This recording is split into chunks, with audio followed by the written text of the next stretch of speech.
Guys, bumili ako ng pizza. 500. Dapat 552. Kaso, wala sila atang sukli guys na, na pang sukli ba. So, sinukli sa akin 500. Dapat 550. So, ganyan sila dito guys. Lalo na sa taxi guys. Lalo na kanina, bumili ako ng souvenir na magnet. Kazakhstan magnet. Alam nyo ba guys, magkano yung nabili ko? 600 tinggi.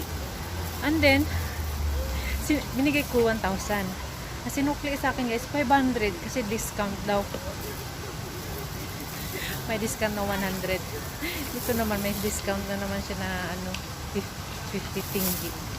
Sa taxi kanina or yesterday ba pag uwi ko coming back from Botanical Garden, and then ang binayad ko is 2,000 tinggi. Tapos yung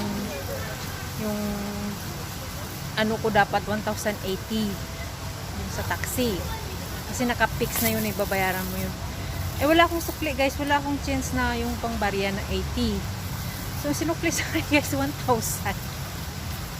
Sabi niya it's okay daw. Logo niyan sila dito guys, ang galing. Diba, ang galing lang. Hindi man na ininit yung Anghang pizza Gusto ko naman ako guys kasi mag-snacks ang loading nyo ng gabi. Mostly hindi naman ako kumakain ng gabi. So snacks na lang ang loading nyo to mamaya. Mamaya pa naman ako matutulog. Bye guys. Andyan na yung yung place ko. 5 minutes from the park.